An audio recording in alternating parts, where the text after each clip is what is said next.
Student, unique coaching classes के YouTube channel में आप सभी का स्वागत है। लास्ट लेक्चर में हमने सेल का इंट्रोडक्टरी पार्ट देखा था, क्लास 9th का सीबीएसई का the fundamental unit of life, ये चैप्टर चालू है हमारा। तो इस सेकंड लेक्चर में हम पार्ट्स ऑफ अ सेल देखेंगे। सेल के कौन कौन से ऑर्गेनल्स होते हैं, उनमें सबसे पहला होता है सेल वॉल, इसके बारे में हम देखेंगे। उसके बाद plasma membrane, nucleus, cytoplasm, endoplasmic reticulum, Golgi apparatus, lysosomes, mitochondria, plastid, vacuoles, इन सब के बारे में हम देखेंगे। तो चलिए स्टार्ट करते हैं विद द प्लाज्मा मेम्ब्रेन। चलो, व्हाट इज प्लाज्मा मेम्ब्रेन? तो देखो, plasma membrane is the outermost layer in cell. समझो, suppose this is a cell. इस सेल का जो सबसे बाहर का कवरिंग होता है, इसको क्या बोलते हैं हम? प्लाज्मा मेम्ब्रेन बोलते हैं, जिसको सेल मेम्ब्रेन भी बोला जाता है। प्लाज्मा मेम्ब्रेन को भी सेल मेम्ब्रेन बोला जाता है। It separates the content of cell from their external environment. अभी सेल के अंदर का जो कंटेंट होता है उसको सेपरेट करने का काम, इसको अलग करने का काम सेल के बाहर के एनवायरनमेंट से कौन करता है? प्लाज्मा मेम्ब्रेन करता है। It allows the material from surrounding to enter and exit the cell. It also allows the material from cell to exit outside. और प्लाज्मा मेम्ब्रेन के थ्रू कुछ मटेरियल सेल के अंदर आता है और कुछ मटेरियल सेल के बाहर जाता है। तो सिलेक्टिव मटेरियल सेल के अंदर, सिलेक्टिव मटेरियल सेल के बाहर जाते हैं, इसलिए प्लाज्मा मेम्ब्रेन को हम सिलेक्टिवली परमेएबल मेम्ब्रेन या सेमी परमेएबल मेम्ब्रेन भी बोलते हैं। It controls the entry and exit of the material in and out of cell and hence it is called selectively permeable membrane. ये एंट्री एंड एग्जिट कंट्रोल करता है कुछ substance की, कुछ मटेरियल की, इसलिए उसको हम सिलेक्टिवली परमेएबल कहते हैं। Gases like carbon dioxide and oxygen can also move in or out from higher concentration to low concentration in cell through the cell membrane by the process of diffusion. अब ये जो हमने देखा, selectively permeable membrane के through कुछ substance अंदर आते हैं, कुछ सब्सटेंस बाहर जाते हैं। तो डिफ्यूजन और ऑस्मोसिस, ये दो प्रोसेस से जाते हैं। डिफ्यूजन मतलब क्या? जो गैसेस है, जैसे कि CO2 है, ऑक्सीजन है, ये सेल के अंदर और बाहर जाते हैं। अब सेल के अंदर जनरली बात करें तो सेल के अंदर कार्बन डाइऑक्साइड का अमाउंट ज़्यादा होता है, क्योंकि सेल के अंदर जितने भी कुछ बायोकेमिकल रिएक्शंस होती है, फॉर एग्जांपल रेस्पिरेशन सेल के अंदर हो रहा है, तो उसका बाय प्रोडक्ट कार्बन डाइऑक्साइड निकलता है। तो सेल के अंदर ज़्यादा है, तो ज़्यादा से कम में, मतलब सेल के अंदर से बाहर तक आएगा bye the process of diffusion. वैसे ही सेल के बाहर ऑक्सीजन ज़्यादा है, अंदर ऑक्सीजन कम है, तो ये ऑक्सीजन सेल के बाहर से अंदर जाएगा bye the process of diffusion. मतलब गैसेस का, जैसे कि ऑक्सीजन है, कार्बन डाइऑक्साइड है, इनका जो डिफ्यूजन होता है, मतलब इनका जो ट्रांसफर होता है सेल के अंदर और बाहर, उस प्रोसेस को हम क्या बोलते हैं? Diffusion. Next, it allows the movement of water in and out of the cell depending upon the concentration outside the cell by the process of osmosis. अब जैसे गैसेस का एक्सचेंज होता है, वैसे वाटर का एक्सचेंज होता है, और वाटर का जो एक्सचेंज होता है inside and outside the cell, उसको बोलते हैं हम osmosis. Next, cell wall. Cell wall एक और एक ऑर्गेनल है, पार्ट ऑफ सेल है। Cell wall is found in plant cell outside the plasma membrane. अभी देखो, एनिमल सेल के अंदर सबसे बाहर का कवरिंग होता है प्लाज्मा मेम्ब्रेन, लेकिन प्लांट सेल के अंदर, कुछ बैक्टीरिया, फंगस के अंदर प्लाज्मा मेम्ब्रेन के बाहर और एक लेयर प्रेजेंट होता है। देखो, ये अंदर वाला अगर है प्लाज्मा मेम्ब्रेन,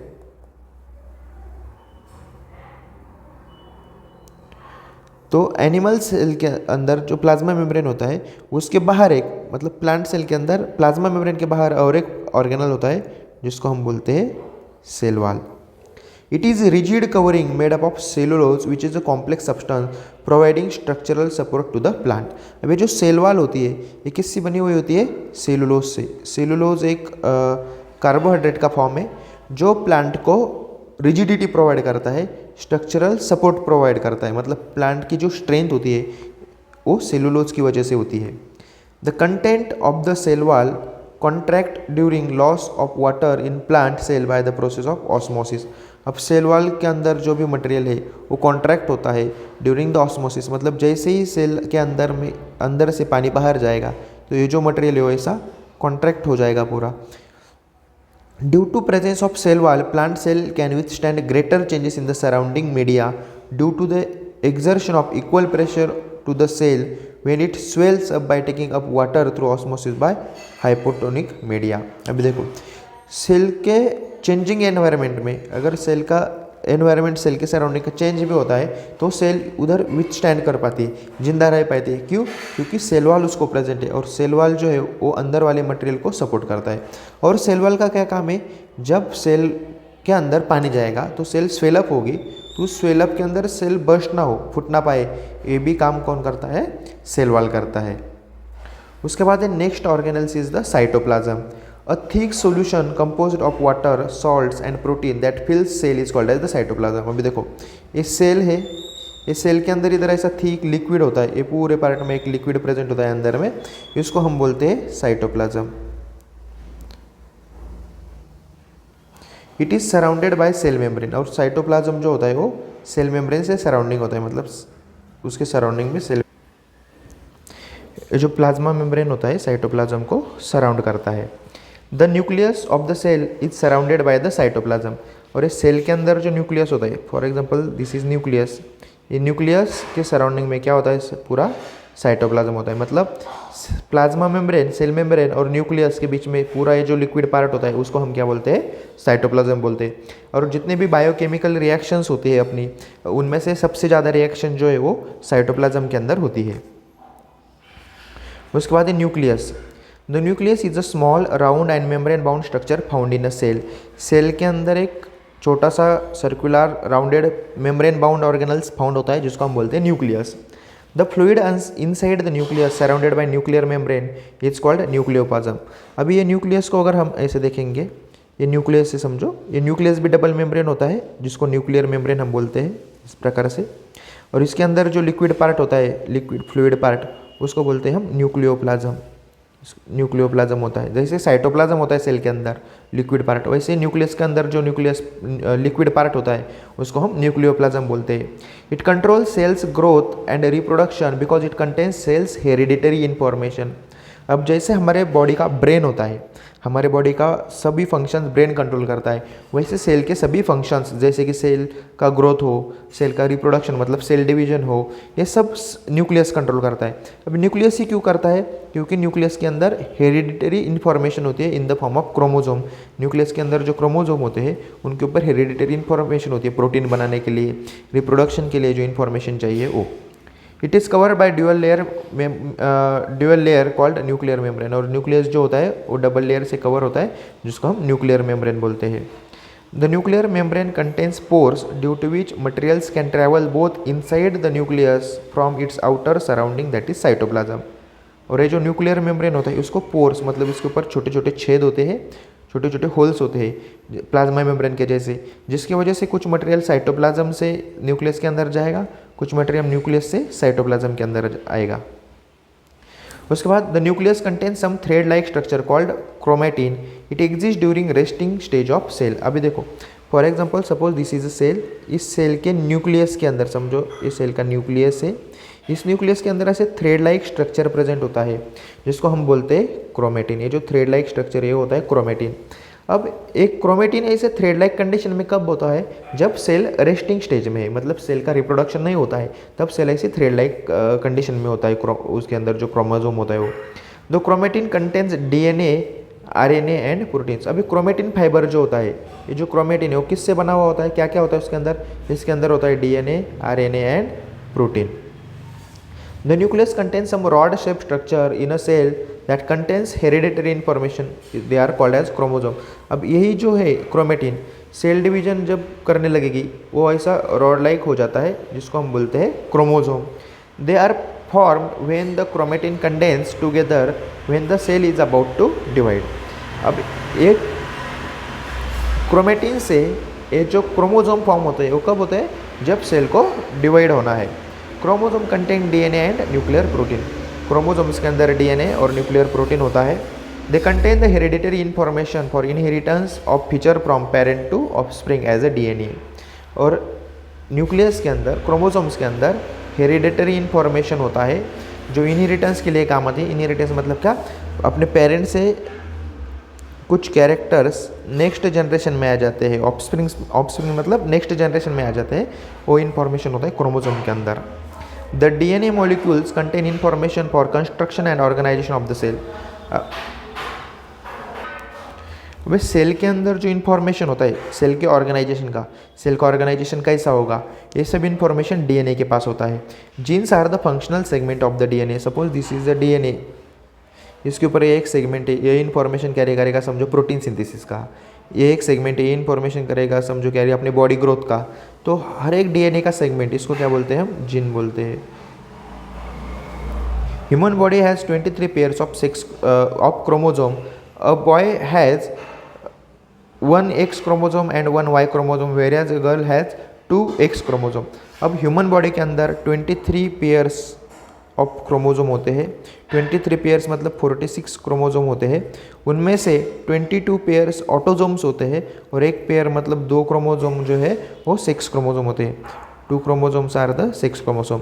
उसमें अगर बॉय है तो बॉय के पास एक एक्स और एक वाई क्रोमोजोम होता है, और अगर गर्ल है तो गर्ल के पास दोनों भी एक्स क्रोमोजोम होते हैं। The nucleus of cell divides itself to give rise a new offspring.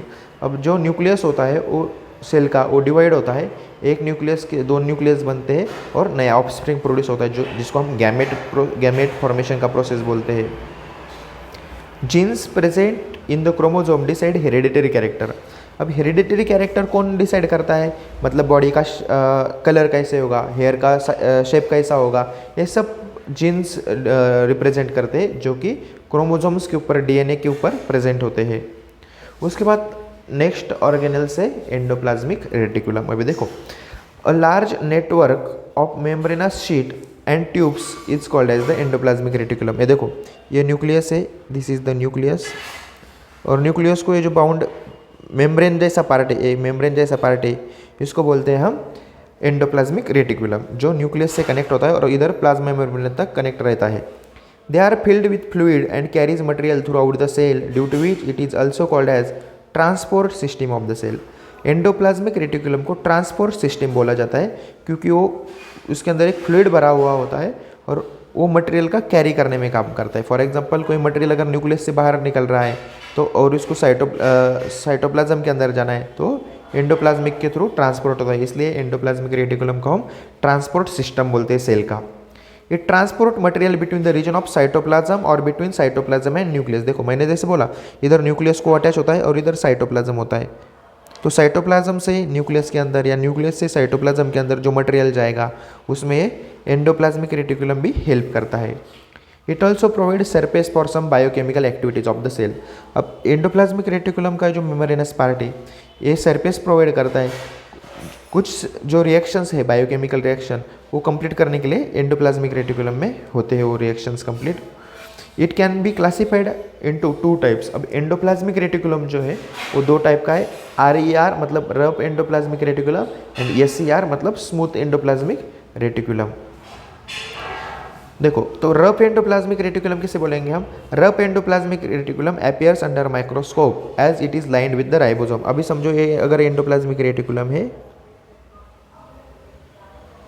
ठीक है, तो ये रफ लगता है क्योंकि इसके ऊपर जो है वो राइबोसोम्स प्रेजेंट होते हैं, और ऐसा एंडोप्लाज्मिक रेटिकुलम जिसके ऊपर राइबोसोम्स प्रेजेंट होते हैं उसको हम रफ एंडोप्लाज्मिक रेटिकुलम बोलते हैं। अब राइबोसोम प्रेजेंट है तो राइबोसोम क्या करेंगे, ribosome manufactures protein which are then transported throughout the cell by the endoplasmic reticulum.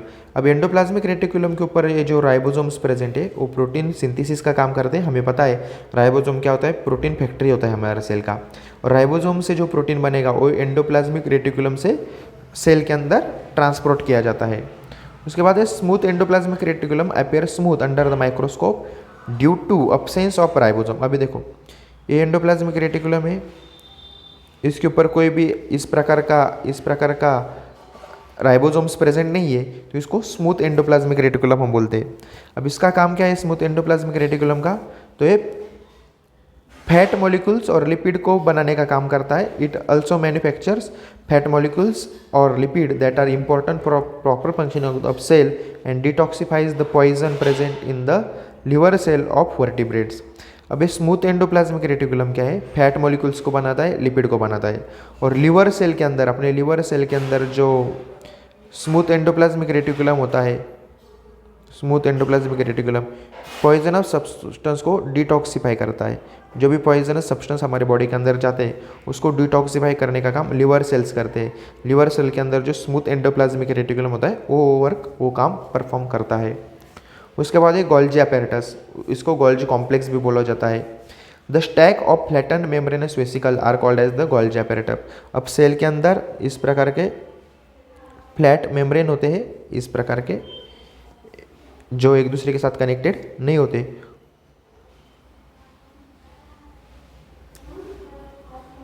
उसको हम गोल्जी अपैरेटस बोलते हैं।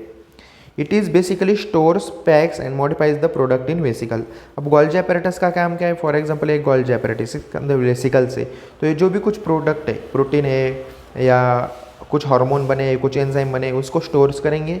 कुछ मॉडिफिकेशन है उसके अंदर तो मॉडिफिकेशंस करेंगे और उसको पैकेजिंग करेंगे। It temporary stores protein that moves out the cell through vesicles of the Golgi apparatus. और एंडोप्लाज्मिक रेटिकुलम ने जो प्रोटीन बनाया वो टेम्पररी कुछ समय के लिए स्टोर करने का काम गोल्जी अपैरेटस करता है। It packs and transport the material synthesized in endoplasmic reticulum to different target inside and outside the cell. अब इधर जो मटेरियल स्टोर है उसको पैकिंग करने का काम और ट्रांसपोर्ट करने का काम थ्रू आउट द सेल या एक सेल से दूसरे सेल तक गोल्जी अपैरेटस करता है। उसके बाद है lysosomes. Lysosomes is the sac-like structure in cell surrounded by membrane are called as the lysosome.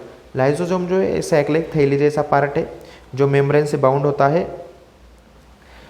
They keep a cell clean by digesting and breaking the outside material like bacteria, food entering the cell or worn out cell organelles into small pieces. अब ये cell का drainage system है, मतलब cell को clean करने का काम lysosome करता है। लाइजोसोम्स के अंदर डाइजेस्टिव एंजाइम्स होते हैं। Lysosomes are filled with digestive enzymes. और वो डाइजेस्टिव एंजाइम्स क्या करते हैं? जो भी बैक्टीरिया अपने बॉडी के अंदर जाता है, फूड जो होता है सेल के अंदर एंटर, या अपनी वर्न आउट सेल है जो अपनी सेल डेथ हुई उस ऐसी सेल से उसको स्मॉल पीसेस में डाइजेशन करने का काम लाइजोसोम्स करता है। They can digest this organic material due to presence of strong digestive enzyme that can break down organic compound. Therefore, lysosomes are also known as suicide bag या suicide sac. Lysosome को suicide sac बोला जाता है क्योंकि lysosomes के अंदर digestive enzyme जो होता है वो बहुत स्ट्रॉन्ग डाइजेस्टिव एंजाइम प्रेजेंट होता है, और अगर लाइजोसोम बर्स्ट होता है, फुटता है, तो वो एंजाइम खुद के ही सेल ऑर्गेनल को मार डालता है, खुद के सेल को ही वो खा लेता है, इसलिए उसको हम बोलते हैं सुसाइड सैक या suicide bag. Many scientist believe that lysosomes are not present in plant cells and their function of lysosome in plants perform by vacuoles. बहुत सारे साइंटिस्ट लोगों का ऐसा मानना है कि लाइजोसोम्स जो होता है वो प्लांट सेल के अंदर नहीं होता है, तो प्लांट सेल के अंदर जो लाइजोसोम का काम है क्लीन करने का, वो कौन करता है? वैक्यूल करता है प्लांट सेल के अंदर। नेक्स्ट ऑर्गेनल्स है mitochondria. Mitochondria are round tube like organelles that provide energy to a cell in the form of ATP adenosine triphosphate for performing different chemical activities for the sustaining of life. अब cell के अंदर इस प्रकार का एक organelles present होता है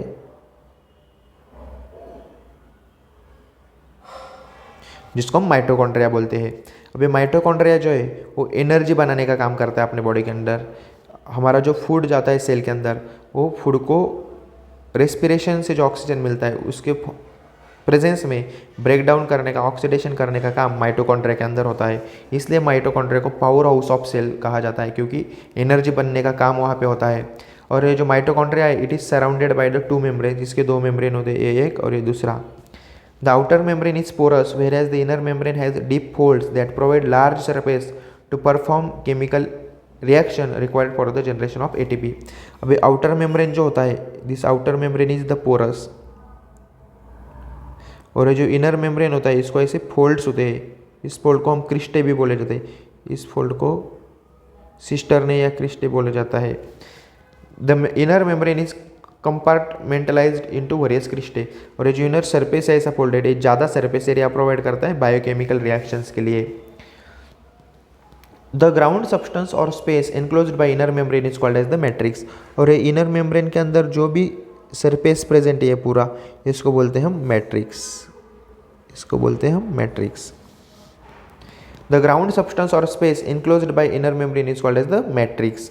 Mitochondria have their own DNA and ribosome and are hence capable to produce of their required proteins all by themselves. अब देखो, जैसे हमारे सेल के पास डीएनए और राइबोसोम है। अब डीएनए का काम क्या है?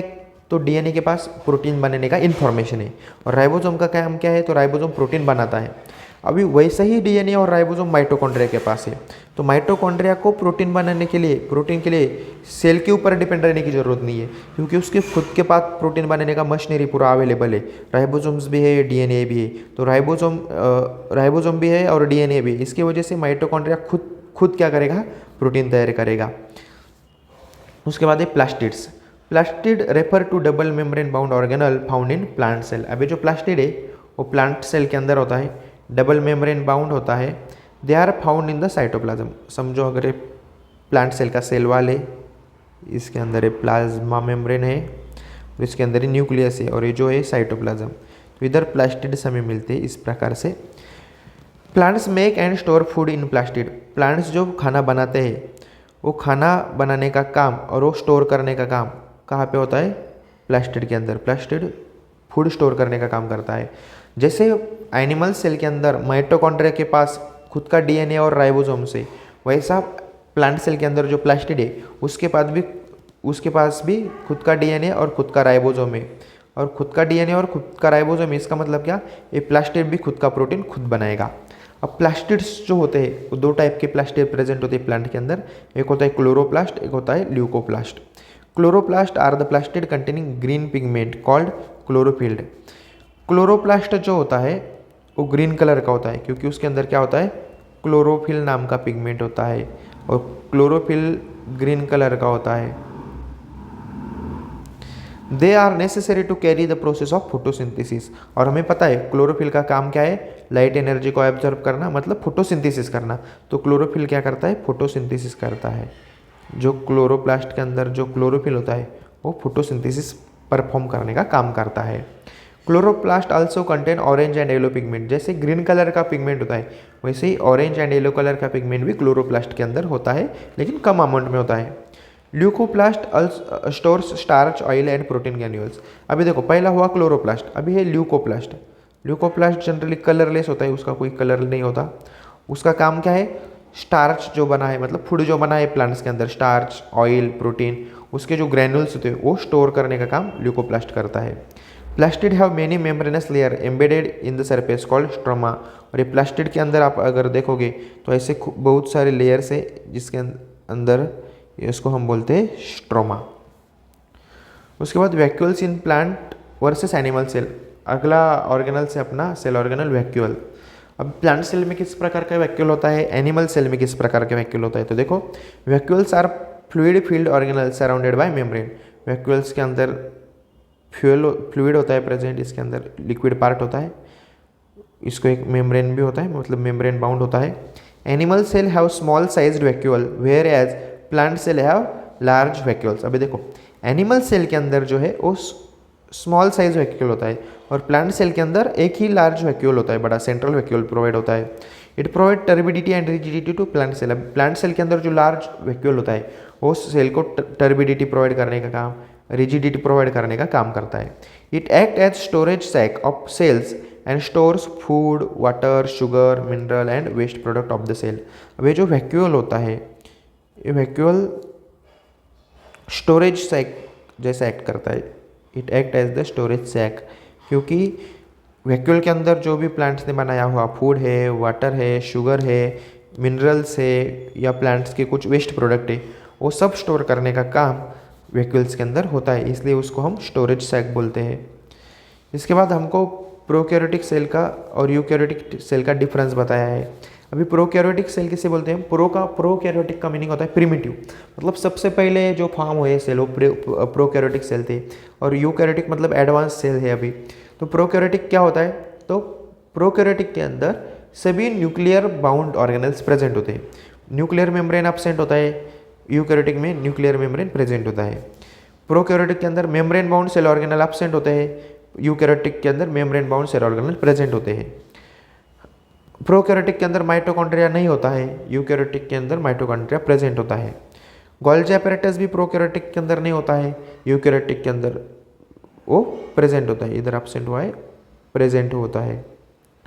Reason bounded by nuclear membrane contains DNA and protein. अभी देखो न्यूक्लियर मेम्ब्रेन ने जो बाउंड किया हुआ रीजन होता है उसके इधर प्रोकैरियोटिक के अंदर तो न्यूक्लियर मेम्ब्रेन नहीं रहता, लेकिन वो डीएनए एंड प्रोटीन ऐसा न्यूक्लियोइड की फॉर्म में उधर प्रेजेंट होते हैं। यूकैरियोटिक के अंदर undefined region with nucleic acid is called as the nucleoid. Nucleoid present होता है न्यूक्लियर मेम्ब्रेन के अंदर। प्रोकैरियोटिक के अंदर देखो the concentration of DNA is low. Prokaryotic के अंदर जो डीएनए का कॉन्सेंट्रेशन होता है वो कम होता है। DNA found in nucleus, plastid and mitochondria, मतलब न्यूक्लियस के अंदर डीएनए भी फाइंड होता है, प्लास्टिड्स और माइटोकॉन्ड्रिया भी होते हैं। प्रोकैरियोटिक के अंदर सेक्सुअल रिप्रोडक्शन नहीं होता है, यूकैरियोटिक के अंदर सेक्सुअल रिप्रोडक्शन प्रेजेंट होता है। इस प्रकार से अपने सभी सेल ऑर्गेनल्स यहाँ पे ख़त्म हो गए। अगर आपको वीडियो अच्छा लगता है, पसंद आता है तो आप लाइक कीजिए, सब्सक्राइब कीजिए। Thank you.